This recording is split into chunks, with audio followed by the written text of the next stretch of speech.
இயேசு கிறிஸ்துவின் இன்ப இனிய நாமத்தில் வாழ்த்துகிறோம். இன்றைய வேத வசனம்: என்னை பலப்படுத்துகிற கிறிஸ்துவினாலே எல்லாவற்றையும் செய்ய எனக்கு பலனுண்டு. பிலிப்பியர் 4:13. Today's Bible verse: I can do all things through Christ who strengthens me. Philippians chapter 4 verse 13. வெற்றியும் தோல்வியும் வீரனுக்கு அழகு, இது உலகின் கூற்று. ஆனால் தேவனுடைய பிள்ளைகளாகிய நாம் விசுவாசிக்க அழைக்கப்பட்டவர்கள். ஆகையால் வெற்றியின் மேல் வெற்றிதான் விசுவாசிகளாகிய நமக்கு அழகு.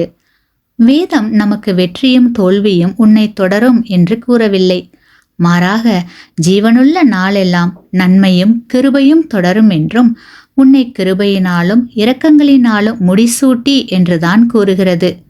உங்களுடைய எந்த ஒரு முயற்சியும் கிறிஸ்துவுக்குள்ளாய் வீணாய் போவதில்லை. நாம் ஒருவரும் பயனற்றவர்கள் அல்ல.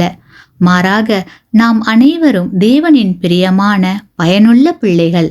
இதை நாம் ஒருபோதும் மறக்கக்கூடாது. ஆகையால் கிறிஸ்துவுக்குள் அன்பான சகோதர சகோதரிகளே, நாம் செய்யும் ஒவ்வொரு காரியமும் தேவ பலத்தோடு செய்து வெற்றி காண்போமாக. ஆமேன்.